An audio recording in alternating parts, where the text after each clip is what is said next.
Student, welcome to AFC classes. मैं पूजा शर्मा आप सभी का एक बार फिर से एनटीटी क्लास में स्वागत करती हूँ। आज हम पढ़ेंगे chapter number 7 special method of teaching, यानी कि शिक्षण की विशेष विधियाँ। पेज नंबर है 144। फर्स्ट हम पढ़ेंगे क्वेश्चन, आप लोगों की स्क्रीन पर है। किंडरगार्टन पद्धति का क्या अर्थ है, विस्तार से बताएं। तो देखो, किंडरगार्टन का अर्थ यह जर्मन भाषा का शब्द है जो दो शब्दों से मिलकर बना है, किंडर और गार्टन। इसका अर्थ है बाल उद्यान। जिस प्रकार माली उद्यान के पौधे की देखभाल करके उसके स्वाभाविक वृद्धि में सहायता देता है, उसी प्रकार शिक्षक स्कूल में उपयुक्त वातावरण का निर्माण करके बालक के स्वाभाविक विकास में सहयोग देता है।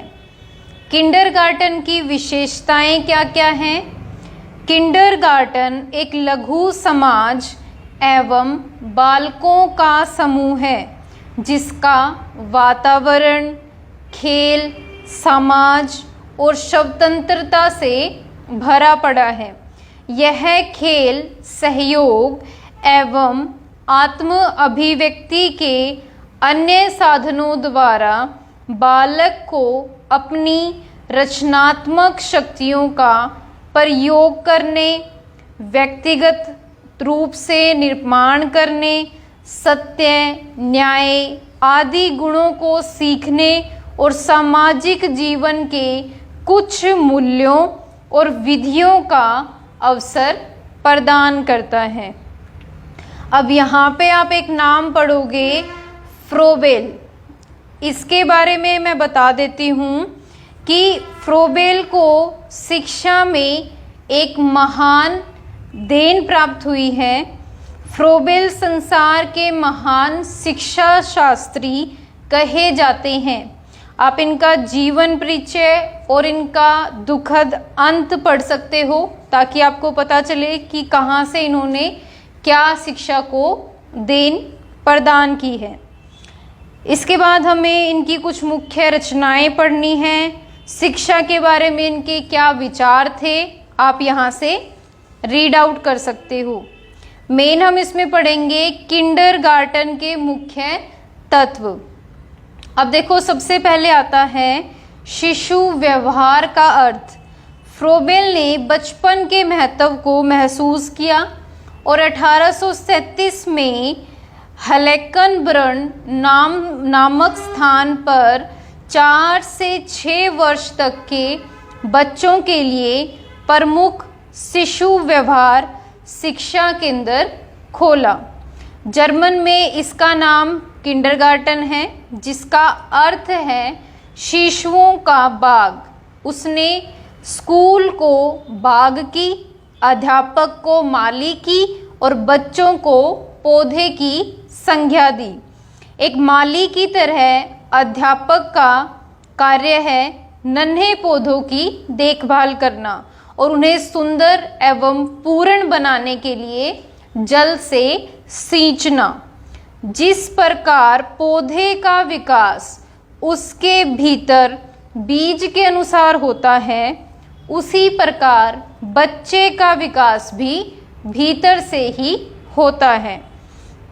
इसके बाद हम पढ़ेंगे शिशु विहार की विशेषताएं। सबसे पहले आता है आत्मक्रियाशीलता। फ्रोबेल का विश्वास था कि बच्चों को ऐसी किसी भी क्रिया में नहीं रखना चाहिए जो कि अध्यापक या माता पिता द्वारा थोपी गई हो। नेक्स्ट हम पढ़ेंगे फ्रोबेल के शिशु व्यवहार के गुण। फ्रोबेल ने शिशु शिक्षा पर बल दिया। उन्होंने शिक्षा में खेल पर बल दिया। उन्होंने बच्चों के स्वभाव, भावनाओं और मूल प्रवृत्तियों के अध्ययन पर भी बल दिया। इसके बाद फ्रोबेल द्वारा बताई गई पद्धतियों की भी कुछ सीमाएं थी, जैसे कि शिशु विहार में बच्चों के आंतरिक विकास पर बहुत कम ध्यान दिया गया, वातावरण के महत्व पर बहुत कम ध्यान दिया गया था। फ्रोबेल के उपहार साधारण हैं, वे ज्ञानेंद्रियों के प्रशिक्षण में उतने सहायक नहीं बन पाए। ठीक है, इसके बाद हम पढ़ेंगे फ्रोबेल का आधुनिक शिक्षा पर प्रभाव। सबसे पहले आता है स्कूल की नई धारणा, जैसे कि आधुनिक शिक्षा में स्कूल को छोटे समाज के रूप में माना जाता है। आधुनिक स्कूलों को सहकारी संस्थाएं समझा जाता है। इसके बाद हम पढ़ेंगे ज्ञानेंद्रियों का प्रशिक्षण और अंतिम में पढ़ेंगे खेल द्वारा शिक्षा। फ्रोबेल का विश्वास था कि आत्म विकास के लिए खेल का सर्वोच्च स्थान है। उसने स्कूल के कार्यक्रम में खेल कूद को प्रमुख स्थान दिया। ठीक है, तो ये हमारी सबसे पहली विधि थी किंडरगार्टन पद्धति। आशा करती हूँ कि सभी को बहुत अच्छे से समझ आया होगा। नेक्स्ट क्वेश्चन देखो, आप लोगों की स्क्रीन पर है, प्रोजेक्ट पद्धति क्या है, इसके बारे में विस्तार से बताइए। तो देखो, प्रोजेक्ट पद्धति की क्या आवश्यकताएं पड़ी। प्रोजेक्ट पद्धति पुस्तकीय पद्धति के विरोध में एक खुला विद्रोह है, क्योंकि इस पद्धति द्वारा बच्चों को संसार की वास्तविकता का उचित ज्ञान करवाया जाता है। आज के शिक्षा शास्त्री स्पष्ट और निश्चित शब्दों में पुरानी पद्धति का विरोध करते हैं, क्योंकि इसमें विषयों का कृत्रिम विभाजन होता है। उनका कहना है कि इन पुरानी पद्धतियों को छोड़कर बच्चों के सम्मुख वास्तविक जीवन संबंधी कोई आयोजन करो, ताकि बच्चे इस पर कार्य करें और इसके परिणाम का निरीक्षण करें। देखो, प्रोजेक्ट पद्धति है क्या। हम बालार्ड के अकॉर्डिंग पढ़ते हैं, प्रोजेक्ट वास्तविक जीवन का अंश होता है जिसे स्कूल में लाया जाता है। प्रोजेक्ट पद्धति के कुछ सिद्धांत देखते हैं, जैसे कि क्रियाशीलता का सिद्धांत। बच्चे स्वभाव से ही क्रियाशील होते हैं, उन्हें कोई न कोई क्रिया करते रहने में आनंद प्राप्त होता है। सेकंड, हम इसमें पढ़ेंगे सामाजिक अनुभव का सिद्धांत। बच्चा एक सामाजिक प्राणी है और हमें उसे सामाजिक जीवन व्यतीत करने के लिए तैयार करना है। थर्ड, हम पढ़ेंगे स्वतंत्रता का सिद्धांत। कार्य को करने की इच्छा स्वयं होनी चाहिए, ना कि अध्यापक विद्यार्थियों पर किसी तरह से कोई भी क्रिया को थोपे। नेक्स्ट, हम पढ़ेंगे उद्देश्य का सिद्धांत। उद्देश्य का ज्ञान एक महान प्रेरणा है जो बच्चों को उसके लक्ष्य तक पहुंचने के लिए उत्सुक किए रहती है। इसके बाद आता है अनुभव का सिद्धांत। एक कहावत है कि अनुभव एक श्रेष्ठ अध्यापक है। इस पद्धति में बच्चे अपने अनुभव द्वारा ही नई नई बातों को सीखते हैं। आगे हम पढ़ेंगे प्रोजेक्ट के विभिन्न चरण, जैसे कि सबसे पहले आता है स्थिति का आयोजन। बच्चों पर किसी प्रोजेक्ट को ठूसना अहित कर रहा है। बच्चों को चाहिए कि वे प्रोजेक्ट को स्वयं चुनें। सेकंड, हम पढ़ेंगे चुनाव तथा उद्देश्य।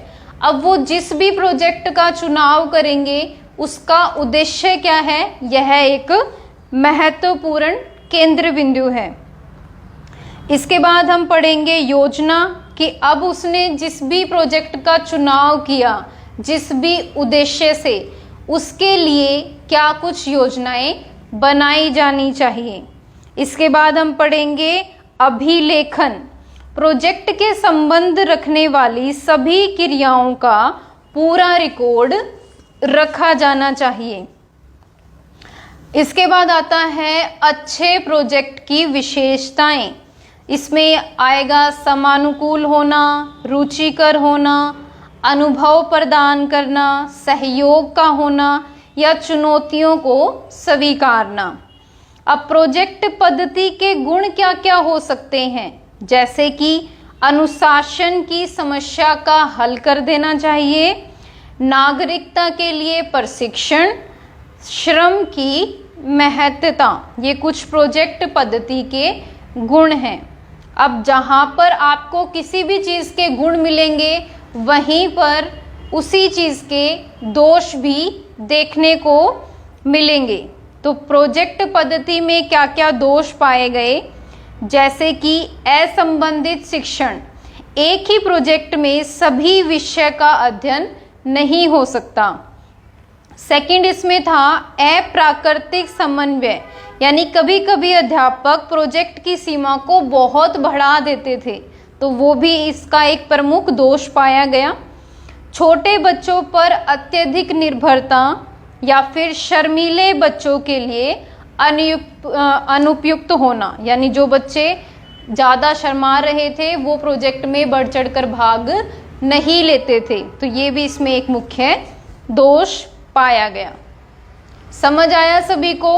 तो इसी तरह से आगे की भी हम विधियां पढ़ेंगे अलग अलग, जिसमें आप सीखोगे कि टीचिंग के क्या क्या मेथड हो सकते हैं। आज के लिए इतना ही करेंगे, बाकी की क्लास नेक्स्ट लेक्चर में कवर होगी। तब तक के लिए आप अपनी स्टडीज़ को कंटिन्यूअस रखें। Thank you.